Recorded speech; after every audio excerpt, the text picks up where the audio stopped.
Assalamualaikum Baraya, mudah-mudahan Baraya semua dalam keadaan sehat walafiat, dimurahkan rezeki, senantiasa ada dalam lindungan Allah Subhanahu wa taala. Baraya, kali ini kita akan membahas topik PT Kereta Api Indonesia atau disingkat dengan PT KAI.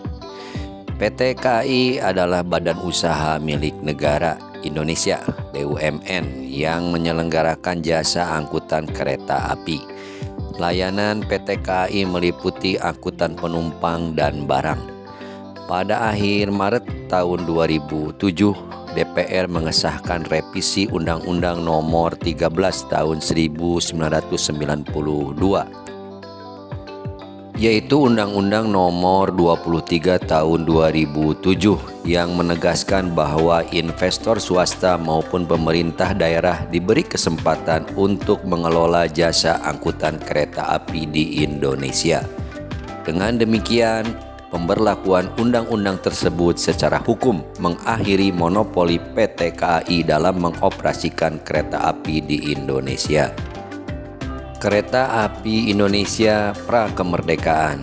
Pada hari Jumat tanggal 17 Juni 1864, kereta api pertama di Indonesia lahir. Pembangunan diprakarsai oleh Nederland Indische Spoorweg Maatschappij atau NIS dengan rute Semarang-Tanggung. Pencangkulan tanah pertama dilakukan di desa Kemijen dan diresmikan oleh Mr. L.A.J.W. Baron Sloot van de Biel. Namun jalur ini dibuka 3 tahun berikutnya, 10 Agustus 1867. Hingga tahun 1873, 3 kota di Jawa Tengah yaitu Semarang, Solo, dan Yogyakarta sudah berhasil dihubungkan. Pada tahun 1869, untuk pertama kalinya angkutan tram diperkenalkan oleh perusahaan tram Bataviase Trouwrigsmaatschappij atau BTM untuk warga Batavia.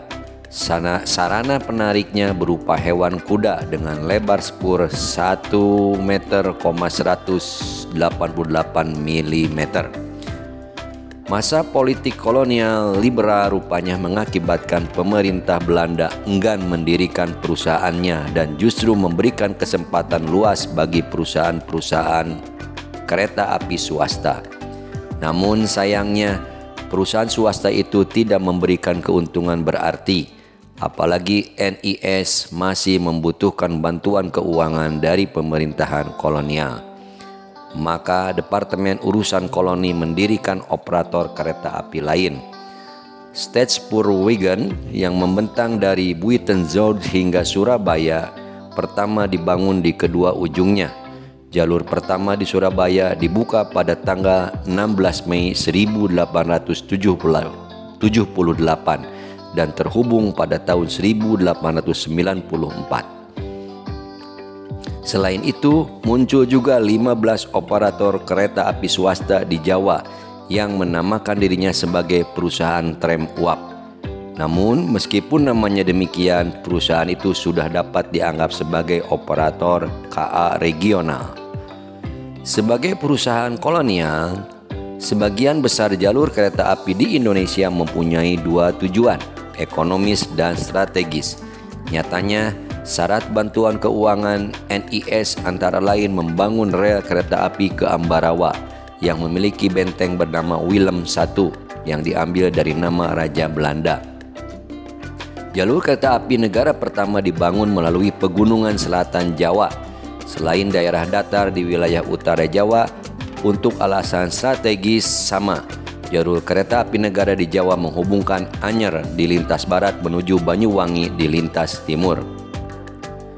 Selain di Jawa, pembangunan rel kereta api juga dilakukan di Aceh, menghubungkan Banda Aceh hingga pelabuhan dengan lebar spur 1,67 mm yang digunakan untuk keperluan militer. Kemudian lebar spur yang sebelumnya 1,67 mm diganti menjadi 750 mm membentang ke selatan. Jalur ini kemudian berpindah kepemilikan dari Departemen Urusan Perang kepada Departemen Urusan Koloni tanggal 1 Januari 1916, menyusul perdamaian relatif di Aceh. Ada pula jalur kereta api di ranah Minangkabau yang dibangun pada tahun 1891 hingga 1894 dan Sumatera Selatan dibangun tahun 1914 hingga 1932. Kedua jalur ini digunakan untuk melintas layanan kereta api batubara dari pertambangan bawah tanah menuju ke pelabuhan. Di Sumatera Utara ada perusahaan kereta api bernama Delhi Sportweg Matsapij yang banyak mengangkut karet dan tembakau di daerah Delhi. Pembangunan jalur kereta api juga dilangsungkan di Sulawesi Selatan pada bulan Juli 1922 hingga 1930 sebagai bagian dari proyek besar-besaran pembangunan jalur rel di Kalimantan dan Sulawesi, menggabungkan sistem rel kereta api di Sumatera serta elektrifikasi jalur kereta api utama di Jawa. Namun depresi besar telah membatalkan upaya ini. Meskipun tidak sempat dibangun, studi pembangunan jalur kereta api di Kalimantan, Bali dan Lombok telah selesai dilakukan. Semasa pendudukan Jepang, seluruh jalur kereta api, bahkan yang terpisah sekalipun, dikelola sebagai satu kesatuan. Sementara itu, di Sumatera juga dikelola oleh cabang-cabang angkatan bersenjata Kekaisaran Jepang secara terpisah. Pendudukan Jepang akhirnya mengubah lebar spur 1435 mm di Jawa menjadi 1067 mm sebagai penyelesaian masalah lebar spur ganda. Ini bukanlah permasalahan nyata karena tidak banyak perubahan material di kedua sistem itu. Banyak rel 1435 mm dipasangi rel ketiga pada tahun 1940, menghasilkan rel dengan lebar spur campuran. Kereta api pasca kemerdekaan. Setelah proklamasi kemerdekaan Indonesia dikumandangkan pada tanggal 17 Agustus 1945, karyawan perusahaan kereta api yang tergabung dalam Angkatan Muda Kereta Api atau AMKA mengambil alih kekuasaan perkereta-apian dari Jepang. Pada tanggal 28 September 1945, pembacaan pernyataan sikap oleh Ismangil dan sejumlah anggota AMKA lainnya menegaskan bahwa mulai hari itu kekuasaan perkereta-apian berada di tangan bangsa Indonesia, sehingga Jepang sudah tidak berhak untuk mencampuri urusan perkereta-apian di Indonesia. Inilah yang melandasi ditetapkannya tanggal 28 September 1945 sebagai Hari Kereta Api serta dibentuknya Jawatan Kereta Api Republik Indonesia atau DKARI sebagai operator kereta api untuk wilayah Republik Indonesia saat itu. Dari pihak Belanda sendiri dibentuk sebuah konsorsium perusahaan kereta api pemerintah dan swasta dengan nama Staatspoorwegen Verenigd Spoorwegbedrijf atau SS-VS. Hingga 30 Desember 1949, DKARI dan SS-VS masih berstatus sebagai operator kereta api. Per 1 Januari 1950, DKARI dan SS-VS dilebur menjadi Jawatan Kereta Api atau disingkat DKA. Nama DKA pun berubah menjadi Perusahaan Negara Kereta Api (PNKA). Semasa Orde Lama lalu pada tanggal 15 September 1971 berubah menjadi Perusahaan Jawatan Kereta Api (PJKA). Kemudian pada tanggal 2 Januari 1991 PJKA berubah menjadi Perusahaan Umum Kereta Api atau Perumka.